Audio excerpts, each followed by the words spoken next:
Le piratage informatique est en augmentation en Suisse. Ce n'est pas un scoop. C'est ce qu'indique le dernier rapport en date du Service fédéral de la lutte contre la criminalité sur Internet. Mais ce qui continue d'augmenter, ce sont les cibles potentielles. De plus en plus de Wi-Fi gratuits, de cartes bancaires avec paiement sans contact, par exemple. Les pirates ont de plus en plus d'outils à disposition, d'imagination.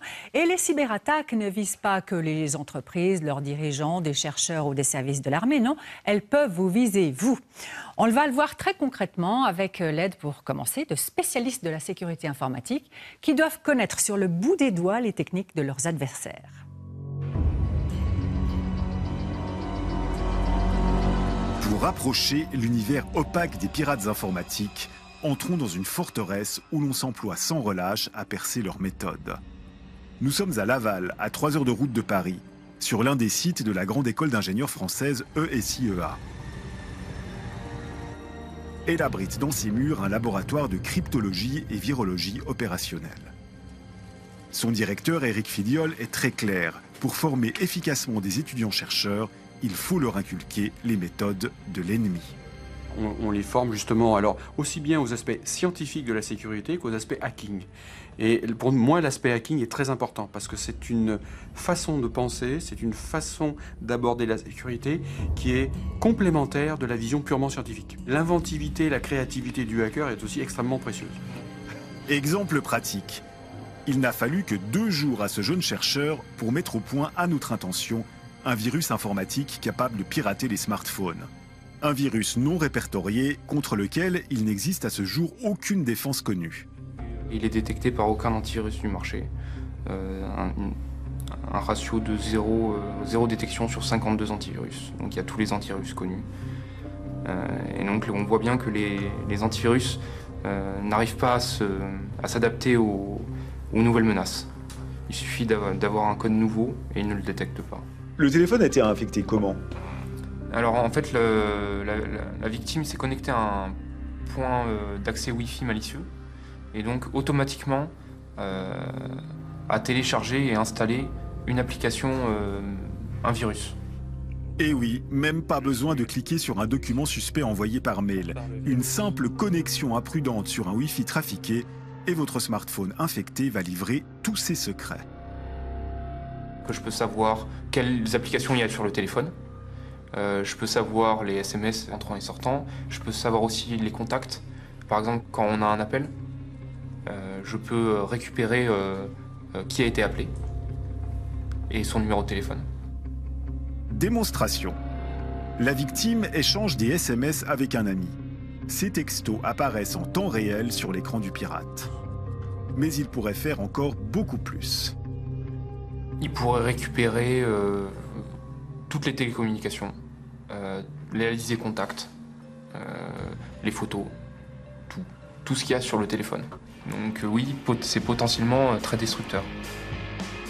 Autre exemple, avec une carte bancaire équipée de la technologie NFC qui permet le paiement sans contact, grâce à une puce émettant à courte distance des informations confidentielles. Des informations qui peuvent être piratées avec un smartphone grâce à une simple application téléchargeable gratuitement sur Internet. Et là, on va lancer l'application sur le téléphone. Et simplement, en posant le téléphone sur la carte, on obtient les informations de la personne. On a la civilité de la personne, le numéro de la carte donc, qui est inscrit ici, la date d'expiration qui est inscrite ici, donc les 2 informations qui servent à payer, mais on a également des informations personnelles, comme là en l'occurrence les 20 derniers paiements effectués avec la carte, avec et sans contact. Ne manque que le code de sécurité à 3 chiffres inscrit au dos de la carte. Mais de nombreux sites, par exemple américains, ne l'exigent pas. Le pirate pourra donc y utiliser votre carte pour des paiements frauduleux. Poursuivons la démonstration. Vu que c'est des ondes électromagnétiques, en fait, on peut refaire exactement la même chose en mettant la carte donc non visible. Il suffit d'approcher le smartphone du portefeuille. Et ça fonctionne aussi à travers une poche. Bien pratique pour un pirate, par exemple dans un bus à l'heure de pointe. Mais ce n'est pas tout. Si on s'équipe d'un matériel plus spécialisé, ça va nous permettre, par exemple, de lire cette carte à distance ou même de lire le paiement lorsque vous utilisez votre carte dans une boulangerie ou chez un commerçant. Vous allez récupérer les informations qui vont transiter entre la carte et le terminal de paiement. La parade, la voici, une pochette métallique ou même une simple feuille d'aluminium qui va couper l'émission des ondes de la carte et empêcher ainsi le piratage. Ça, c'était pour ce qu'on a bien voulu nous montrer. Poursuivons la visite des lieux.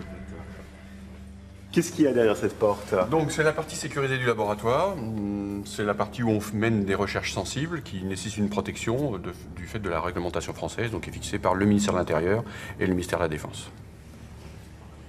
Passé cette porte, il nous faut lâcher notre caméra, car ici, on élabore toutes sortes de scénarios offensifs, grandeur nature.